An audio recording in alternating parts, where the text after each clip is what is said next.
السلام عليكم ومرحبا بكم في وصفة جديدة من وصفات وحكايات نور.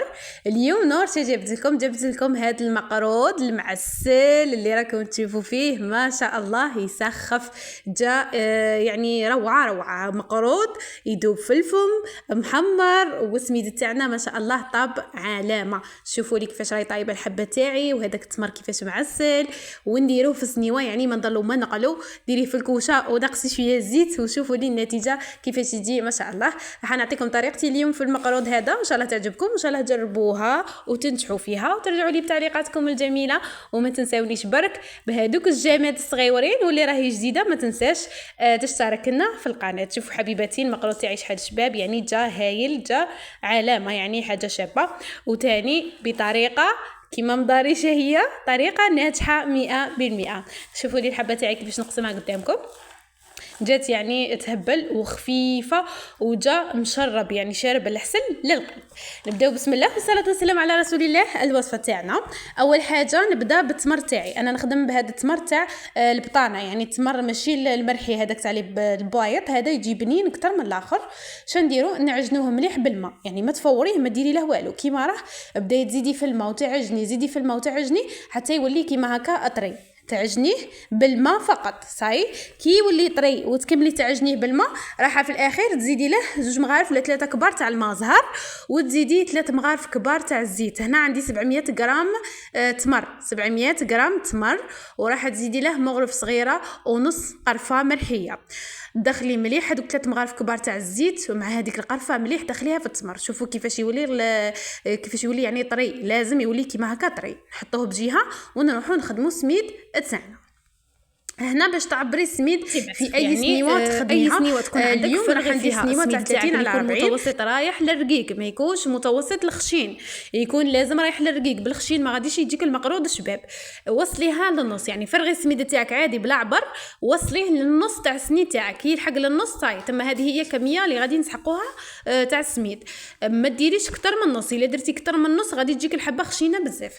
لازم في النص تاع السنيوه. انا درتها شويه تحت النص على بها جاني شويه هابط، صافي نتوما لحقوها للنص ديريكت تاع السنيوه تاعكم.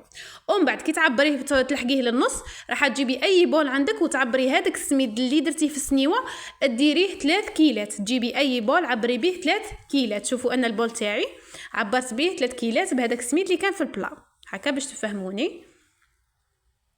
نفرغها هنايا في القصعه ولا في الحاجه اللي غادي تخدمي فيها. القصعه هي الجفنه كاين اللي ما يعرفوا هي القصعه هي الجفنه. نفرغوا فيها السميد تاعنا، وراح كل بول من هذوك اللي درتيهم ديري له رشه تاع الملح اللي هي نصف ملعقه صغيره تاع الملح، وديري لهم مغرف كبيره سكر، مغرف ماشي معمره مليح، مغرف ممسوحه سكر العادي. كل بول من هذوك ديري له ملعقه كبيره سكر. بعدها زيدي عليهم 4 كيلو فرينه، 4 كيلو فرينه، وخلطي كامل هذه النواشف مع بعض. خلطيهم مليح مليح حتى يدخلوا كاع في بعضهم. هذه الخطوه ضروريه هكا باش يجيك المقرود كاع على حبه.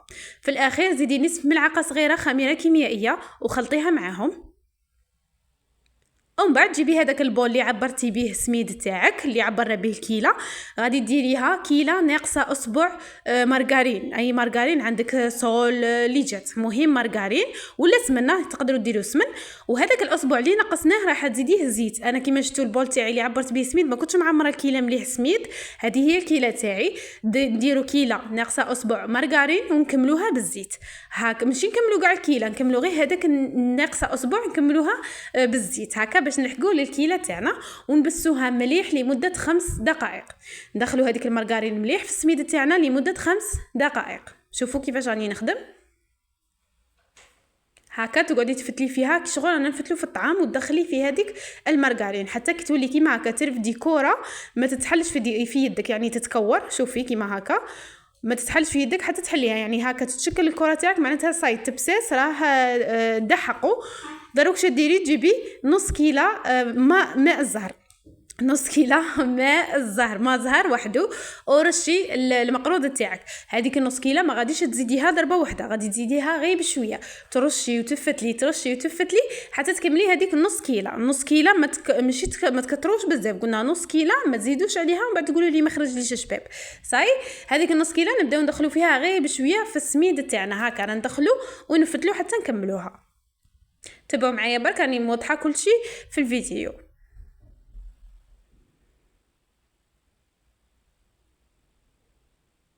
هكا صاي دخلت كاع هذيك نص كيله تاع المزهر.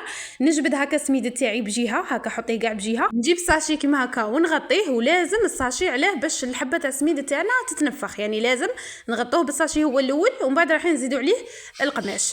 صاي كيما هكا ونخلوه يريح لمده 3 ساعات يعني على الاكثر. صاي يعني تقدري تخليه حتى 3 سوايع، هو من ساعه حتى 3 سوايع هكا يجيك مليح. يعني اقل شيء ساعه، تبغي تخليه ساعه ساعتين 3 با بلوس.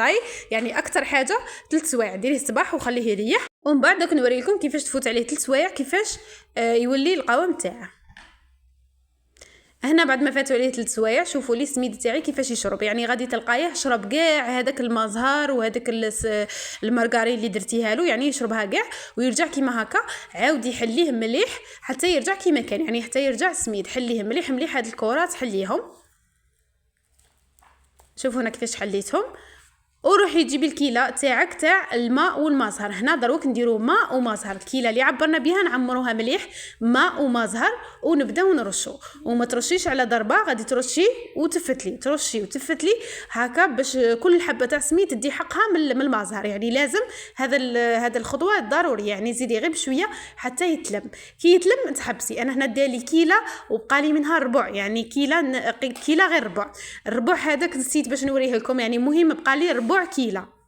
تبقاي تزيدي فيها حتى يتلم السميد تاعك. خليه يريح واحد 5 دقائق وعاودي رجعي له. شوفوا انا كي لميته وخليته يريح لي 5 دقائق وعاودت رجعت له. نقسمه على زوج هكا باش نديروا الطبقه التحتانيه والفوقانيه.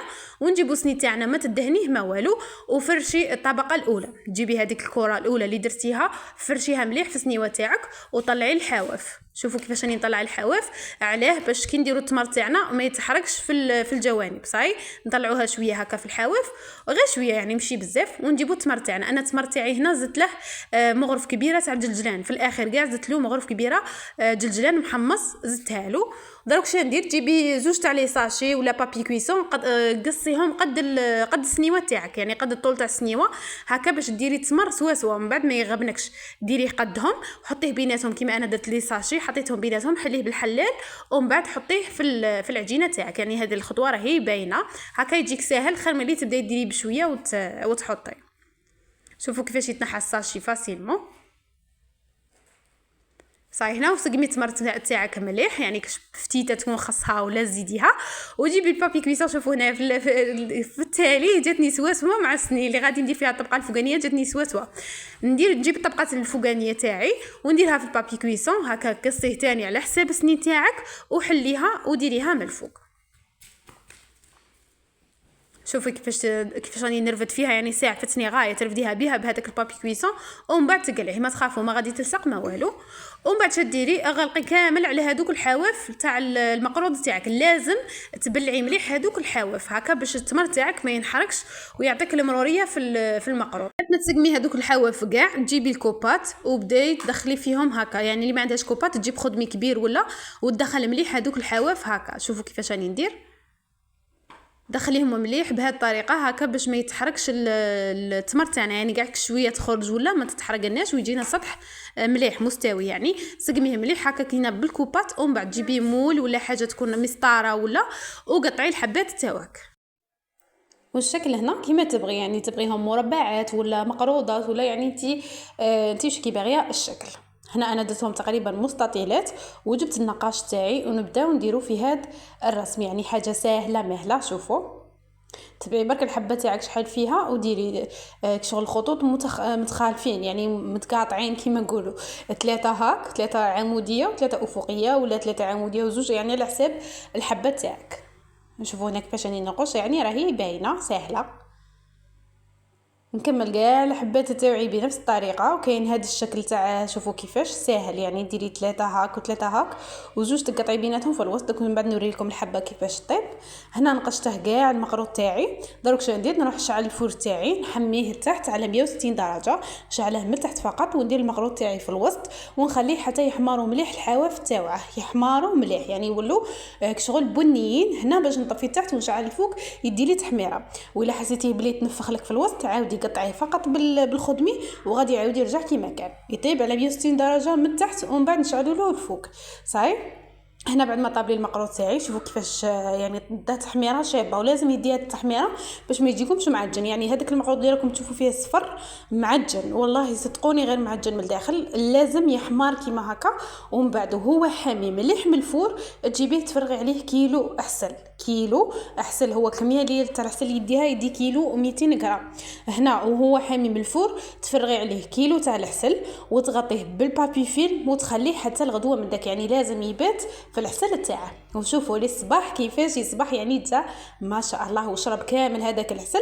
وتزيدي له هذيك 200 غرام اللي كنا خليناها، يعني هذيك 200 غرام اللي خليناها صباح تحميها. يعني غادي المقروط تاعك يصبح بارد، تحمي هذاك العسل المليح حميه ومن بعد فرغيه عليه. شوفوا هنا فرغته خليته واحد 5 دقائق ولا، ورجعت له لقيته كيما هكا، يعني يجي هايل ويشرب للقلب العسل تاعه، يجيكم معسل حلو ما شاء الله. شوفوا لي الحبات تاعي كيفاش راهم، يعني الشكل ما يتغيرش. وقلت لكم الا تنفخ لكم في الفور عادي عاودي قصي هكا بالموس بين هذوك الخطوط، عاودي حليهم يعاود يرجع كما كان. شوفوا لي الحبه تاعي من تحت كيفاش طابت ذهبيه. قلت لكم لازم يدي هذه التحميره، خاطش الا ما داركش هذه التحميره غادي يجيك معجن. هذاك المقروض اللي راكم تشوفوا فيه اصفر صدقوني غير معجن، لازم يحمر المقروض تاعنا. وشوفوا ما شاء الله يعني الحبه تاعي كيفاش راهي شابه، وراح نقسمها معكم. شوفوا يعني كيفاش تقسم كيفاش تبان يعني معسله الله يبارك. وهذاك التمر قلت لكم لازم تطلقوه مليح بالماء هكا ما ينحرقش، يعني يقعد محافظ على اللون تاعه وعلى البنه تاعه. شوفوا كيفاش راهو شارب بالعسل ويتفتت ما شاء الله، يعني حاجه شابه. هذا هو الشكل اللي قلت لكم عليه يعني تاع الخطوط. شوفوا كيفاش يجي حاجه شابه بريستيج، وتاني توجديه في وقفه. ان شاء الله تكون عجبتكم الوصفه حبيباتي. نتلاقاو ان شاء الله في وصفات اخرى وحكايات اخرى من وصفات وحكايات نور.